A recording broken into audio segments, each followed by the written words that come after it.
A partir de este momento, los invitamos a formar parte de esta mesa donde se componen y descomponen los problemas del país. RCR presenta Buen Provecho.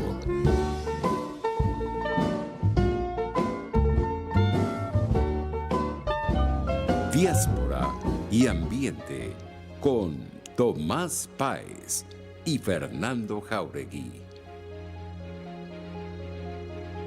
Buenas tardes, querida audiencia global. Hemos tenido problemas técnicos en el medio para iniciar el programa.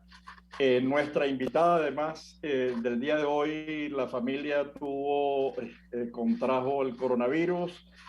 Todo se nos ha enredado y entonces estamos haciendo un programa dedicado al análisis de las diásporas y el ambiente. Estaba pensando en cómo introducirlo, pero antes de eso, decirles que nos pueden seguir a través de las distintas redes en las que participamos. Radio Caracas Radio, es decir, rcr750.com. Nos pueden seguir a través de Ecoprácticas, que también tiene su Twitter, y además el Twitter de La Voz de la Diáspora Vene, la Voz de la Diáspora venezolana. Con Fernando, nosotros hemos venido insistiendo en varios temas. Uno de ellos es el arco minero y cómo ello está afectando el agua, la calidad del agua. Y por otro lado, hemos venido trabajando todo el tema de los ríos en Venezuela, ¿no? Comenzamos con el Guaire, pero yo creo que vamos a tener que hacer algo porque el problema del Guaire se repite en el Neverí, se repite en el Manzanares, se repite, bueno, en todos los ríos de Venezuela. Pero quisiéramos aprovechar este diálogo entre los dos, entre Fernando y este servidor, para hablar de cómo el cambio climático genera, a su vez, migraciones. Hay toda una organización dentro de Naciones Unidas que trabaja el tema porque el cambio climático produce sequías, precipitaciones torrenciales, desertización de áreas, inundaciones, tsunamis, etcétera, etcétera, ¿no? Destruye cosechas, mata rebaños, por supuesto mueren ciudadanos, que es demasiado importante. Aproximadamente se calcula que 17 millones de migrantes fueron generados por estos desastres en el año 2018, y el Banco Mundial estima que para dentro de 30 años tendremos un desplazamiento interno global de más de 140 millones de personas, que se dice pronto. Hoy la diáspora está formada por 3.5, representa el 3.5% de la población. Eso significa que uno de cada 35 personas vive fuera de su ciudad de origen. Entonces, bueno, eso afecta el proceso migratorio, pero además las migraciones a su vez afectan el ambiente cuando se instalan en parques, se instalan en bosques, destruyen, bueno, para sobrevivir, la madera, etcétera, etcétera. Entonces, este tema que nos está ocupando, que es diáspora y ambiente, y cómo el ambiente genera diáspora, ¿qué piensa Fernando, que es un especialista, nuestro especialista en el tema ambiental? Hola Tomás, ¿cómo estás? Qué bueno verte otra vez. Veo que el verano está fuerte en Madrid, que estás en mangas de camisa, hablando de cambio climático. A usted que nos ve por RCR, bueno, nos alegra que esté allí con nosotros y que tenga interés en este tema. Fíjate, lo del cambio climático, hay una imagen muy difundida, que es el oso polar en un bloque de hielo, ¿verdad? Pero resulta que el cambio climático, por ejemplo, llegó a Venezuela hace más de 10 años, por lo menos sus consecuencias más visibles. Yo le recuerdo a usted que vive o vivió en Venezuela que en el 2010 hubo una gran vaguada en diciembre que generó más de 100.000 damnificados que tuvieron que ser ubicados en hoteles de diferente escala y tamaño, privados, donde el gobierno, de manera forzosa, para darle a estas personas algún tipo de cobertura, además el poliedro, los ubicó. Entonces, el cambio climático ya llegó. El cambio climático además está asociado a un aumento de enfermedades porque muchos de los insectos que son portadores de enfermedades se están reproduciendo en sitios donde no se reproducían. Entonces, bueno, esto es la inmigración, Tomás, que tú dices es muy importante porque si los europeos en este momento tienen los pelos parados de punta por la migración a través del Mediterráneo, una vez que se siga agravando el proceso de desertificación, como tú mencionabas, sobre todo en la franja central de África, la migración va a ir hacia el norte y hacia el sur. Entonces, si están preocupados por el volumen de esa migración, bueno, lo que les espera no es nada fácil y estamos hablando de un gran conflicto. Además, como tú mencionabas, por los recursos naturales que va a haber en las zonas hacia donde escapan del cambio climático todas estas migraciones. Entonces, es una situación compleja que hace, bueno, una perspectiva de la humanidad bien difícil, ¿no? Entonces, además acordarse que aún ni teniendo dinero vamos a escapar del rigor del cambio climático. Yo en Venezuela hablo de que hay tres grandes problemas ambientales que son la industria petrolera, el arco minero y la deforestación, ¿no? Entonces, todos ellos de alguna manera están contribuyendo al cambio climático, a agravarlo. Entonces es importante porque, fíjate, y esto no quiero dejar de pasarlo por alto porque recientemente nosotros participamos en la reforestación de un poco más de 1 hectárea del Jardín Botánico de Caracas, que además de ser patrimonio desde el año 2000 de la humanidad, desde el año 69 es Parque Nacional y es el segundo pulmón de importancia para absorber carbono, mantener el clima, y fue invadido por un grupo de personas para hacer conuco. Y estamos hablando en el centro de Caracas ya, geográficamente hablando. O sea, entonces usted que nos ve, imagínese lo que significa. Si eso está pasando en el Jardín Botánico, que tiene, entre comillas, doble o triple protección por su estatus, en el Parque Nacional del Ávila, imagínese en aquellos sitios donde además usted como venezolano no puede ir porque eso es un territorio prohibido para la mayoría de los venezolanos. Fernando, este programa que además está llegando a escala global, gracias, y en la dirección de la estación se encuentra Jaime Nestares, en la gerencia de producción Gunit Sarcaya, en la producción Carla Sons, en los controles José Gregorio González y en la conducción Fernando y este que les habla, Tomás. Este programa de diáspora y ambiente, hay un tema. Estaba revisando una información que me llegó de Estados Unidos, donde se discute el tema del impacto de las supuestas energías, digo, energías que supuestamente cuidan el ambiente, energías amigables. Y entonces plantean las siguientes dudas. A ver qué nos tienes que decir tú en este terreno.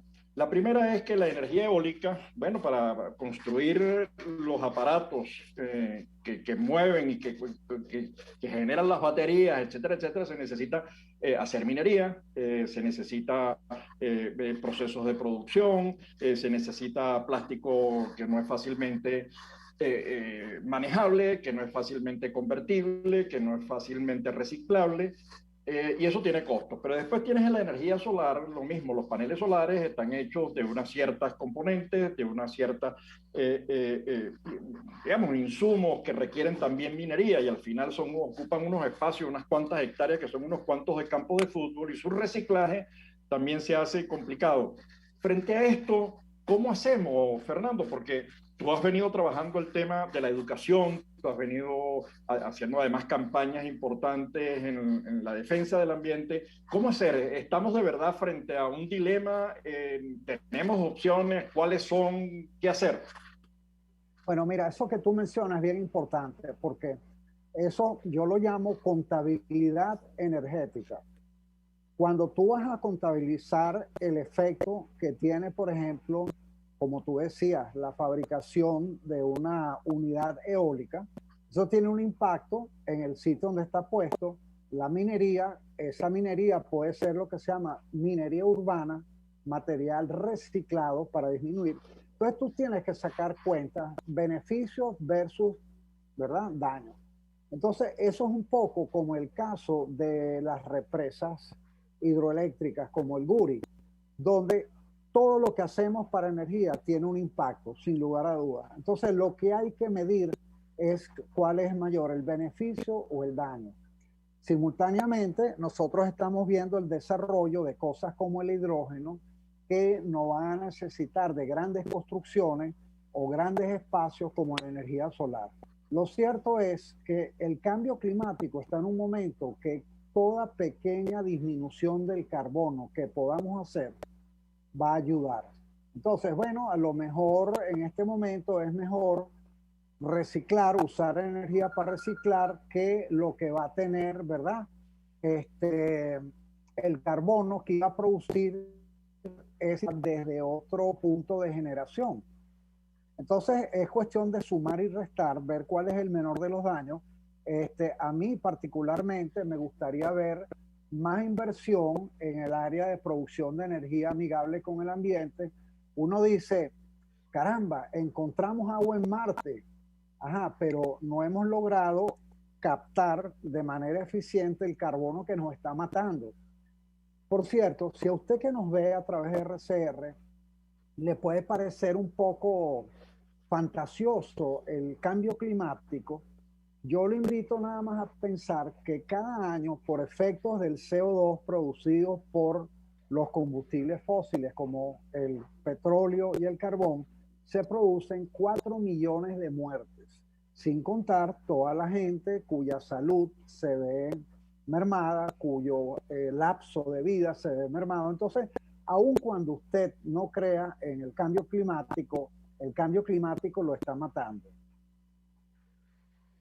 Tú hablas de la relación, estás hablando de la relación costo-beneficio, ¿no? De qué energía utilizar, bueno, y sopesar de manera adecuada, porque en definitiva, incluso todo lo que es la producción de los equipos para hacer uso de las nuevas energías, al final recurre a las viejas energías para producir las nuevas, ¿no? Digamos, pues necesitas electricidad para hacer minería, necesitas transporte, etcétera, etcétera. Ok, tú dices, bueno, eso es no relativo. necesariamente, no necesariamente. ¿Por qué? ¿Por qué? Bueno, porque fíjate, por ejemplo, hay fábricas que están funcionando ya con energía solar o eólica. Estamos viendo, por ejemplo, el éxito en Alemania de estas energías alternativas es tan grande que las plantas de energía atómica en Alemania ya tienen una fecha de cierre, porque están logrando justamente que las energías alternativas estén generando suficiente electricidad para sustituir a unas plantas tan importantes a nivel de producción eléctrica, pero tan dañinas para el planeta, dado lo que los residuos atómicos tardan miles de años en degradarse y en ese proceso destruyen muchos tipos de vida. Entonces, bueno, cada vez los paneles solares se hacen más eficientes, los mismos aparatos eólicos se hacen más eficientes. Entonces, estamos en una carrera de mejorar, maximizar toda esta energía. Entonces, no necesariamente todos estos instrumentos productores de energía alternativa se producen con los medios tradicionales. Ok, pero fíjate, el desarrollo, ahorita está viviendo España una cosa muy particular. Acaba de subir la factura de la electricidad un 70%.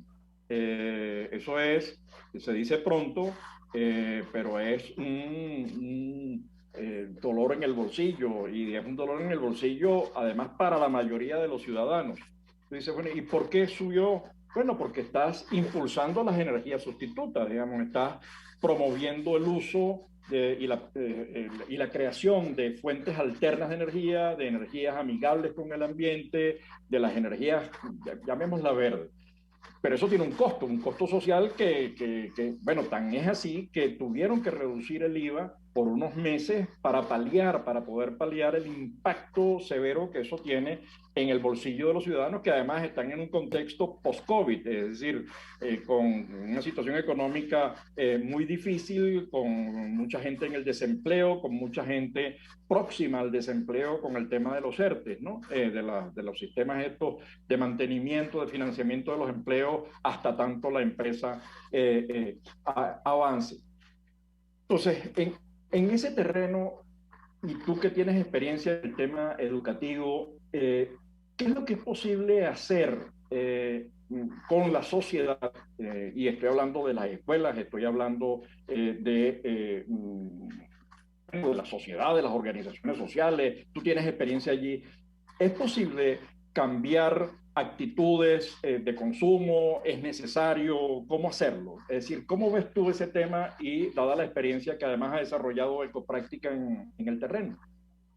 Bueno, mira, yo concuerdo contigo y es importante hacerle entender a la gente que nos está viendo que ese impacto en el bolsillo de la gente que vive en España es muy grande, al punto que algunas familias que la consideran en el nivel de pobreza les están subsidiando el pago de la factura eléctrica. O sea, es tan crítico que eso está pasando. Ahora, también allí hay que ver porque hay una serie de elementos que incluyen inclusive los grandes consorcios eléctricos, lo que llaman los carteles producidos de electricidad, que a lo largo de muchos años se han beneficiado y enriquecido, y no porque generar riqueza sea malo, sino porque a veces va por allá, por encima, y además en detrimento de la mayoría de la gente. ¿Qué ocurre? Fíjate, tú acabas de tocar algo bien importante. En Venezuela, si a nosotros nos suben el 100% de la electricidad, aún con la crisis, no es lo mismo. O sea, nadie va a dejar de pagar la luz eléctrica y a nadie se la van a cortar, porque en Venezuela no se hace. Ahora, los venezolanos hemos sido grandes derrochadores de electricidad y de agua. Además de la educación, yo soy partidario de que hay que usar el palo y la educación. ¿Cuál es el palo? Bueno, el palo es que si yo te hago pagar lo que realmente cuesta el servicio eléctrico o de agua, tú realmente vas a hacer un uso eficiente de él. Que aún en Europa, con toda la educación que hay y digamos, y toda la estimulación que hay al uso racional de la energía y el agua, todavía hay mucho despilfarro, ¿no? Ahora, el Estado tiene que garantizar de que dentro de ese nivel económico que está en la pobreza o muy cercano a él, algunos no bajan inclusive a nivel de la pobreza porque no pueden pagar la factura eléctrica, ¿no? Entonces, son temas muy complejos que necesitan además de un entendimiento y una sensibilidad social para que se hagan de la manera más adecuada. Entonces, volvemos al punto, o sea, en esta carrera estrepitosa del cambio climático, las medidas que estamos tomando son incómodas, molestas para mucha gente, pero a la larga esa incomodidad nos va a dar vida, nos va a dar vida. Entonces, creo que ahí, como tú decías, la educación tiene un papel que jugar, haciéndole entender a la gente que estos cambios son necesarios para el beneficio común a corto, mediano y a largo plazo. Fíjate, nosotros hemos tenido en algunos de nuestros programas entrevistados que han hablado de cambios de modelo, es decir, por ejemplo, quien está pensando en seguir produciendo petróleo, han dicho, mira, creo que es bueno comenzar a pensar en otros esquemas de producción energético porque por ahí pareciera que no van los tiros. Otros dicen, bueno, tenemos que buscar energías alternas. Otros dicen, oye, pero tenemos una energía hidráulica muy potente que podría servirnos, incluso producir mucho más a menor costo y con menor impacto ambiental. Así que pareciera que es necesaria una mezcla política o de políticas públicas. Cuando digo políticas públicas, la gente siempre piensa en el Estado y yo cada vez pienso menos en el Estado. Y me parece que cuanto más normas claras y menos intervención, mucho mejor, ¿no? Porque, bueno, siempre el Estado genera sus propias mordidas y el Estado no es más capaz de que el sector privado y que la sociedad civil, porque al final el Estado está hecho por personas, por seres humanos que todos tenemos derecho a equivocarnos. Toda esta reflexión y toda esta perorata es para preguntarte, ¿cómo ves tú y si ves algún indicio en el país de que haya grupos cuando digo políticos con P mayúscula, más que partidos, con P mayúscula, pensando en un cambio de paradigma en el tema de la gestión ambiental, es decir, en una especie de estrategia de gobernanza del ambiente. ¿Tú ves que hay cambios o se sigue insistiendo en el mismo modelo, con el mismo esquema, recuperar el petróleo, producir bastante, amarrarnos allí, etcétera, etcétera? ¿Cómo lo ves tú? Tú que estás, además, en el día a día, en el tema ambiental, la actitud, ¿tú ves cambios en el liderazgo en relación con el tema ambiental? Mira, sí se ve algún cambio. Claro, hay políticos pro gobierno y opuestos al gobierno que siguen pensando sacar petróleo y oro porque es más fácil, expedito, independientemente de los costos que a corto, mediano y largo tienen. Pero fíjate, por ejemplo, recientemente, como parte de las cosas que yo hago, yo he tenido contactos con economistas, por ejemplo, como Luis Vicente León, José Manuel Puente, que además es profesor de IESA, y ya tú sientes que en ese discurso se está hablando de un desarrollo sustentable. Ellos como economistas, gente que conoce el tema, ya en su discurso, en sus ideas, está incluido eso y cada vez más.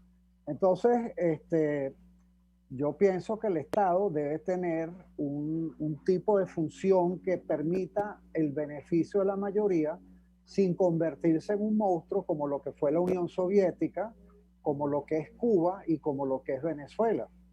Entonces, claro, el Estado no puede ni debe desaparecer, pero más importante es la participación ciudadana. Y bueno, yo cada vez veo en mi red de Twitter, en mi red de Instagram, cada vez más y más ciudadanos, que son los que al final participan de la gobernanza, pues muy claros en lo que está pasando, inclusive buscando orientación de qué pueden hacer. Y parte de la campaña que nosotros estamos haciendo en Ecoprácticas, nosotros también tenemos los live en Instagram, que les recomiendo que los vean. Nosotros estamos dando muestras de cómo ciudadanos comunes y corrientes, que no son biólogos, no son ecólogos, no son ingenieros, están haciendo cosas por el país y por el planeta, que no importa, el lema es: para ayudar al ambiente, usted no tiene que mudarse al Amazonas. Allí donde usted está, puede hacer cosas sencillas y prácticas. Te doy un ejemplo que vamos además a empatarlo con el Día del Periodista. Hay un periodista en San Diego, Estado Carabobo, al cual estamos apoyando a difundir su campaña, que él está regalando 100,000 semillas de araguanella pamate. Y tú no te imaginas la cantidad de peticiones que me llegan de rebote a Ecopráctica porque yo estoy difundiendo eso. Mira, uno de Instagram, de los posts que más impacto tiene, más número tiene, es este que nosotros hacemos para Sembremos Más Vida, que es de un periodista, Richard, ya les voy a decir el apellido. Entonces tú ves que cada vez más la gente está más y más ávida de saber qué hacer, ¿no? Entonces, estoy buscando aquí el nombre, no, Sembremos es. Porque hay una gran cantidad de gente que está buscando qué hacer porque se han dado cuenta que ellos necesitan hacer algo para preservar su propia calidad de vida. Pero la pregunta que yo te hacía antes, Fernando, tenía que ver con, porque una cosa es individualidades que están pensando, digamos, en la central hay profesores que también están pensando en el tema del desarrollo sustentable, incluso hay centros ecológicos, hemos tenido en nuestras entrevistas a representantes de la ULA, a representantes de la Universidad Central de Venezuela y seguramente en todo el país vamos a conseguir esos esfuerzos. Yo pensaba en quienes están pensando en el tema país. Me explico. Un tema como la discusión que hubo recientemente, que se aprobó en segunda discusión, bueno, ya la anterior Asamblea Nacional aprobó en segunda discusión el tema de la ley de ciencia y tecnología. Entonces, bueno, ahí, por ejemplo, no aparece la diáspora. Entonces, una cosa es que tú hablas de la diáspora, que nosotros hablemos de la diáspora, y otra cosa es si eso forma parte del discurso de quienes están pensando en la dirección del país, de quienes están pensando en la conducción. A eso me refería. ¿Cómo está el tema ambiental en ese estrato? Es decir, que yo lo veo en el arco minero, con los hechos sabemos qué es lo que está pensando el gobierno, porque lo está destruyendo una región del país y está destruyendo una reserva de la humanidad. Eso en los hechos, ahí no se necesita ningún análisis. Pero en todo lo demás, cuando yo veo, por ejemplo, que la discusión con el Guaire no es cómo salvarlo, sino qué nombre le ponemos, ¿no? Yo digo, oye, nosotros tenemos que pensar en que necesitamos un Guaire, un Neverí, un Manzanares, bello, cuidado, que sea espacio para los ciudadanos y que eso convoque, que sean proyectos que despolaricen y que contribuyan a construir sociedad. A eso me refería. Bueno, mira, esos proyectos existen, hay muchas ONGs, inclusive ciudadanos que están buscando, y parte de lo que hace Ecoprácticas es orientar a la gente a participar, ¿verdad? Que esto crezca de abajo hacia arriba, porque fíjate tú, por ejemplo, en la Asamblea Nacional anterior se estaba trabajando sobre un decreto que obviamente estaba siendo influenciado por el lobby minero, para que al supuesto cambio de gobierno, con un nuevo gobierno, se pudiera mantener un nivel de explotación de oro allá en el sur del Orinoco, donde está el arco minero. Entonces, a nivel de los políticos, hay que hablar uno a uno con cada uno de ellos. Hay algunos que sí tienen conciencia de eso, otros que saben que si no incluyen el discurso ambiental en su discurso, dejan por fuera un número de votantes muy importante. Ahora, como yo te digo, yo cada vez veo, a nosotros nos llegan peticiones de cómo participar, ¿no? Entonces, bueno, nosotros como Ecoprácticas tenemos ciertas limitaciones, pero por ejemplo, yo le digo a la gente, usted es contable, que no tiene en teoría nada que ver con el ambiente. Bueno, búscase una organización ambiental que necesite sus servicios de contable y así usted ayuda al ambiente ayudando a esa organización. Entonces sí siento que en el ciudadano común y corriente cada vez eso está más presente y tú sabes que eso va fermentando y va generando la presión para los cambios que necesitamos en esa gobernanza. No sé si esto...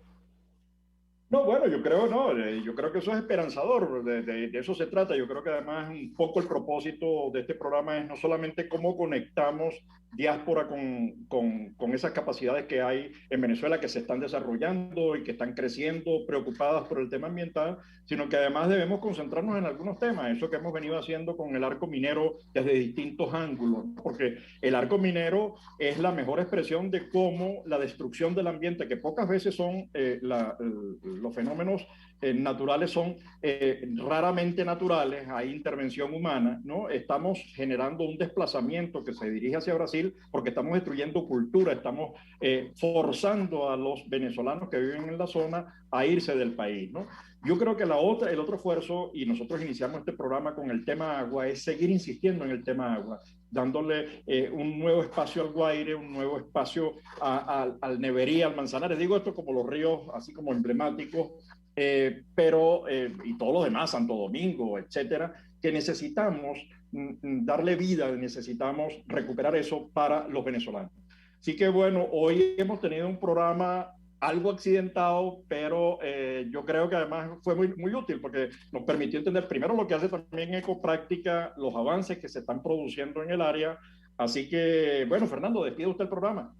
Bueno, como siempre agradecido contigo, Tomás, con RCR, ¿verdad? Con nuestro amigo Jaime Nestares, que ha generado este espacio. Les recuerdo como el productor independiente más viejo y más antiguo de Globovisión. Mañana sábado tenemos un programa de lujo que tenemos al MISA, que tiene la colección de insectos de las más importantes del mundo. Tenemos, por cierto, una iniciativa de un restaurante en el Parque del Este que hace las llamadas caminatas conscientes y un montón de temas para que ustedes vayan empapándose de esto y nos ayude. Y le pedimos que por favor nos visite en youtube.com/ecoprácticas. Tomás, como siempre, oye, contento de compartir contigo de esta iniciativa y bueno, un fuerte abrazo y le recordamos a usted que nos ve por RCR 750 que sin su participación ni el país ni el planeta van a mejorar.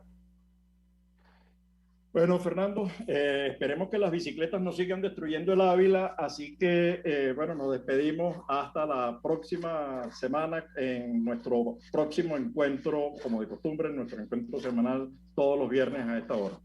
Un saludo a toda la audiencia global y hasta luego, Fernando. Chao, gracias, Tomás. Diáspora y Ambiente con Tomás Páez y Fernando Jáuregui.